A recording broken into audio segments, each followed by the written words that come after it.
मो पसंद करुनथिबा पुओ सहित मोर बाहागर होइतला। मो बहुत पढ़ापढ़ी शिक्षिता थिला बेले से गोटे मूर्ख थिला। मोर स्वप्न थिला कि मो जीवन साथी बहुत पढ़ापढ़ी करी बहुत पैसा कमैला वाला पुओ होइथिबो, किंतु घरर किछि मजबूरी कारणरू आकाश सहित मोर बाहागर होइतला। किंतु आकाश मोर बिल्कुल पसंद नथिला। मो भगवान का निकट में सबुबले प्रार्थना करे, कहे कि हे भगवान आपण आकाश को मारी दियंतु, नचेत ताठारु मते छुटकारा दे दियो। से पागलटा, ताकू कथा मध्य ठीक से कही आसेनी। मु सबुबेले सब कामरे आकाश रो अपमान करुथिली। मिछ कथारे ता उपरे मु बहुत रागे, किंतु से मते सेतेबेले मते बुझाए। किंतु से मते बेले बेले मते बुझाए तो मु चुप रही जाए। केबे केबे मु रागी कि घर छाड़ी मध्य पलाए। गोटे थर ता सहित झगड़ा करी माँ बापा पाखरु पलैली। माँ को डिवोर्स पाई जिद कली। माँ बापा मते बहुत बुझेइले कि मते एमिति जिद करबा भल कथा नुहे। पिला बहुत भल, बेचारा खाली पाठ टिके पढ़िनी। जदि से तते केबे भी रागी की गाली करुछि ताहले तू आमको कह। किंतु मोर एकमात्र जिद थिला कि मते डिवोर्स दरकार। तो मु किछि कहली कि से मते खर्च बाबद को किछि टंका देउनी। माँ बापा आकाश को डकेले, मो सामने ताको बसैले। बापा आकाश को प्रश्न कले कि पुओ तुमे स्वप्न को कौन पे खर्च पाई पैसा देउन।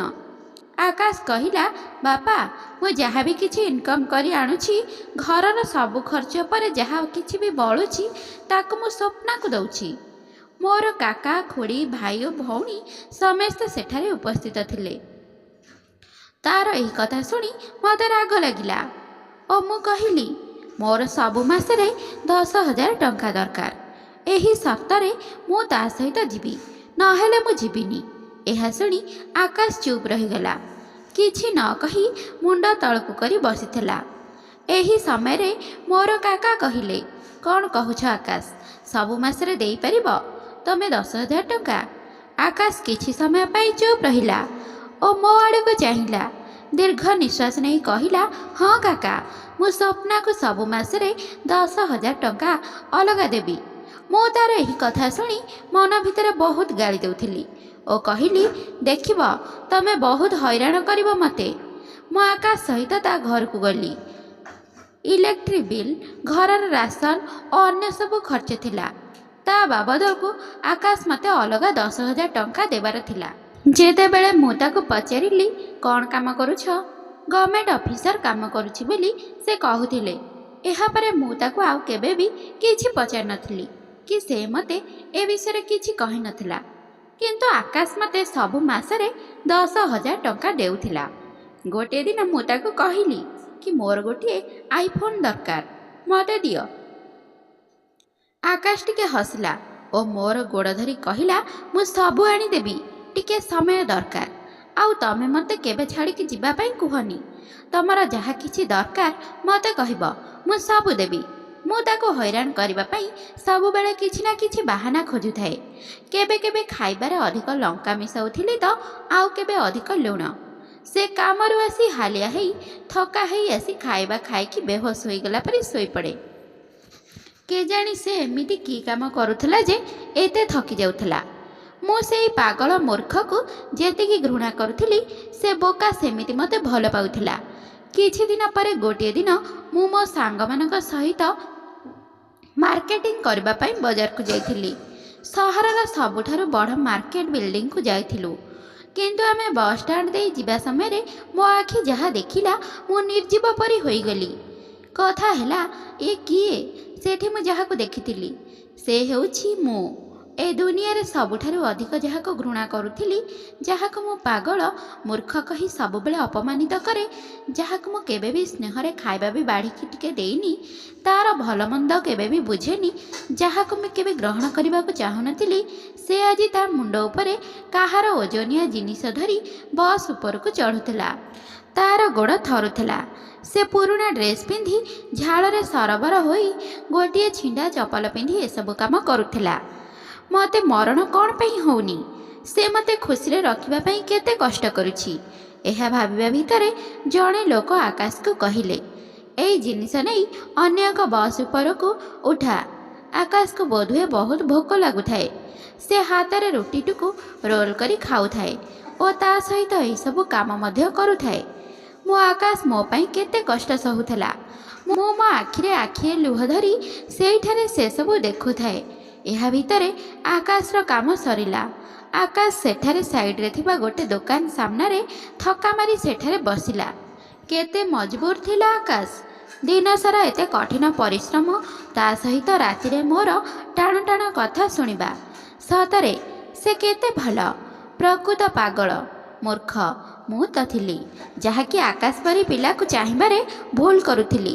ମୁଁ ଏବେ ବୁଝିପାରୁଛି, ପ୍ରକୃତ ଖୁସି ପଇସା କି ଭଲ ପାଠ ପଢ଼ିଲା ବାଲା ଜୀବନସାଥୀରେ ନଥାଏ, ଗୋଟିଏ ସୁନ୍ଦର ହୃଦୟ ଥିବା ଜୀବନସାଥୀ ପାଖରେ ଥାଏ। ଈଶ୍ୱରଙ୍କ କୃପାରୁ ଏହାପରେ ମୋର ମନ ବଦଳିଗଲା ଓ ଆକାଶ ପରି ଜୀବନସାଥୀ ପାଇଥିବାରୁ ବହୁତ ଖୁସି ହେଇ ଭଗବାନଙ୍କୁ ଧନ୍ୟବାଦ ଜଣାଇଲି। ମୁଁ ଆଉ କିଛି ମାର୍କେଟିଂ ନ କରି ଘରକୁ ଫେରିଲି। ଘରକୁ ଆସି ବହୁତ କାନ୍ଦିଲି। ଆକାଶର ପୁରୀ ଡାଲମା ବହୁତ ପସନ୍ଦ ଥିଲା। ମୁଁ ଆକାଶର ପସନ୍ଦର ପୁରୀ ଡାଲମା ରୋଷେଇ କଲି। ଆକାଶ ଘରକୁ ଆସିଲା। ମୁଁ ତାକୁ କେବେ ବି ଖାଇବା ବାଢ଼ିକି ଦିଏନି। ସେ ନିଜେ ଖାଇବା ଗରମ କରି ବାଢ଼ିକି ଖାଏ। ସେ ରୋଷେଇ ଘରକୁ ଗଲା ଓ ପୁରୀ ଡାଲମା ଦେଖି ପୁରା ସାହସର ସହ କହିଲା କି ସ୍ୱପ୍ନା, ତମେ ତ ଆଜି କମାଲ କରିଦେଇଛ। ମୁଁ ବହୁତ ଦିନ ପରେ ଆଜି ପୁରୀ ଡାଲମା ଖାଇବି। ଆକାଶ ପ୍ଲେଟରେ ଖାଇବା ବାଢ଼ିକି ଆଣିକି ମୋ ପାଖରେ ବସି ଖାଇଲା। ବହୁତ ଖୁସି ହେଇ ସେ ଖାଇବା ଖାଉଥିଲା, କାରଣ ବହୁତ ଦିନ ପରେ ତା ମନ ପସନ୍ଦର ଖାଇବା ଖାଉଥିଲା। ମୁଁ ଆକାଶକୁ ଗୋଟେ ଲୟରେ ଦେଖୁଥାଏ ଆଉ ଭାବୁଥାଏ, ଆକାଶ ମୋର ସବୁ ଇଚ୍ଛା ପୂରଣ କରିବା ପାଇଁ କେତେ କଷ୍ଟ ସହୁଛି, ଆଉ ମୋତେ କେବେ ନ କହି ସବୁ କଷ୍ଟକୁ ସହିଯାଉଛି। ମୁଁ କେତେ ନିର୍ବୋଧ। ଏତେ ସବୁ ପରେ ବି ମୋ ପାଇଁ ତାର କେବେ ବି କମ୍ପ୍ଲେନ୍ ନଥିଲା। ଆକାଶ ପ୍ରତି ଆଜି ମୋର ବହୁତ ଭଲ ପାଇବା ଆସୁଛି। ଇଚ୍ଛା ତ ହେଉଥିଲା କି ତାର ଛାତିରେ ଲାଗିଯାଇ ମନ ଭରି କାନ୍ଦିବା ପାଇଁ। ଆକାଶ ଖାଇସାରି ପକେଟରୁ ପଇସା ବାହାର କରି କହିଲା, ସ୍ୱପ୍ନା, ଏଇ ନିଅ ତମର 10,000 ଟଙ୍କା। ମୁଁ ଟଙ୍କା ଧରିଲିନି। ଚିଲେଇ ଚିଲେଇ କାନ୍ଦିବାରେ ଲାଗିଲି। ଆକାଶର ପାଦକୁ ଚୁମ୍ବନ କରି କହିଲି, ମୋର କିଛି ଦରକାର ନାହିଁ, ପଇସା ବି ଦରକାର ନାହିଁ। ଆକାଶ ମୋତେ ଏମିତି ଦେଖି ବହୁତ ଆଶ୍ଚର୍ଯ୍ୟ ହୋଇଗଲେ କି ମୋର କ'ଣ ହେଇଛି। ଡରିଯାଇ ଆକାଶ ମୋ ହାତ ଧରି କହିଲା, ଯଦି ଏତିକି ପଇସା କମ୍ ହେଉଛି ତ ମୁଁ ଅଧିକା ପଇସା ଆଣିଦେବି, କିନ୍ତୁ ମୋତେ କୁଆଡ଼େ ଛାଡ଼ିକି ଯିବନି। ଆଉ କହିଲା, ସ୍ୱପ୍ନା, ତମେ ବହୁତ ନିରୀହ, ପାଗେଳି, ମୋତେ ଛାଡ଼ିବା ପରେ କୁଆଡ଼େ ଯିବ ତମେ? ମୁଁ ତୁମକୁ ବହୁତ ଭଲ ପାଉଛି, ସେଥିପାଇଁ ମୁଁ ମୋ ଠାରୁ ତୁମକୁ ଅଲଗା କରିପାରିବିନି। ମୁଁ ମୋର ମୁଣ୍ଡ ଆକାଶର ଛାତିରେ ରଖିଦେଲି ଓ ଜୋର ଜୋର ସେ କାନ୍ଦିଲି। ମୋତେ ଏବେ ନା ଆଇଫୋନ୍ ଦରକାର ଥିଲା ନା ପଇସା। ମୋର ଦରକାର ଥିଲା ତ କେବଳ ଆକାଶ। ଏବେ ମୋର ଦୁନିଆ ଆକାଶ ହୋଇସାରିଥିଲା। ମୁଁ ଏବେ ବହୁତ ଅନୁତାପ କରୁଛି। ଆଉ ଏହି ଭାବନା ମଧ୍ୟ ମୋ ମନରେ